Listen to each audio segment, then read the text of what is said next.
എറണാകുളം അങ്കമാലിയിൽ വാഹനങ്ങൾ കൂട്ടത്തോടെ ഇടിച്ചു തകർത്ത് കാറിലെത്തിയ യുവാക്കളുടെ പരാക്രമം. ഒരാളെ പോലീസ് പിടികൂടി, 2 പേർ ഓടി രക്ഷപ്പെട്ടു. ലഹരി സംഘമാണ് അക്രമത്തിന് പിന്നിലെന്നാണ് സംശയം. വിവരങ്ങൾ നൽകുന്നത് അലി അക്ബർ ഷായാണ്. അലി, എന്താണ് സംഭവിച്ചത്?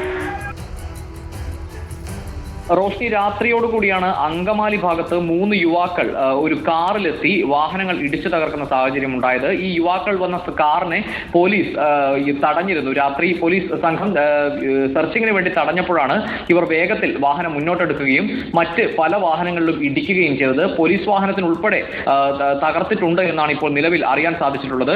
ഈ വാഹനത്തിൽ നിന്നും ഒരാളെ, തൊടുപുഴ സ്വദേശിയായ റിൻഷാദ് എന്ന് പറയുന്നയാളെ അങ്കമാലി പോലീസ് പിടികൂടിയിരുന്നു.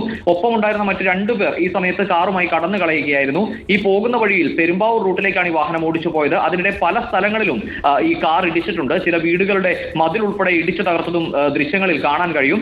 CCTV ദൃശ്യം ഇപ്പോൾ ലഭ്യമായിട്ടുണ്ട്. ഇതിൽ ഈ കാറ് മുൻഭാഗമൊന്നും ഇല്ലാതെ വേഗത്തിൽ ഓടിച്ചു പോകുന്ന ദൃശ്യം വ്യക്തമാണ്. പല സ്ഥലങ്ങളിലും ഇടിച്ച് ഇതിന്റെ നമ്പർ പ്ലേറ്റ് ഉൾപ്പെടെ തകർന്നു പോയിട്ടുണ്ട്. പിന്നീട് ഈ വാഹനം ഒക്കൽ ഭാഗത്ത് തിരുവോണം റൈസ് എന്ന സ്ഥാപനത്തിന് മുന്നിൽ വെച്ച് നിർത്തി ഈ 2 പ്രതികൾ കൂടി ഇറങ്ങി ഓടുകയായിരുന്നു. ഇപ്പോൾ നിലവിൽ പ്രതികൾക്കായി പെരുമ്പാവൂർ CIയുടെ നേതൃത്വത്തിലുള്ള പോലീസ് സംഘം തെരച്ചിൽ നടത്തിക്കൊണ്ടിരിക്കുകയാണ്. ഇത് ലഹരി കടത്ത് സംഘവുമായി ബന്ധപ്പെട്ട സംഘമാണ് എന്നാണ് ഇപ്പോൾ നിലവിലെ നിഗമനം. ഈ ഒരാൾ ഇപ്പോൾ പോലീസിന്റെ പിടിയിലായിട്ടുണ്ട് എന്നാണ് അറിയാൻ കഴിയുന്നത്. മറ്റ് 2 പേർക്ക് വേണ്ടി ഇപ്പോൾ നാട്ടുകാരും പോലീസും ചേർന്ന് തിരച്ചിൽ ആരംഭിച്ചിട്ടുണ്ട്.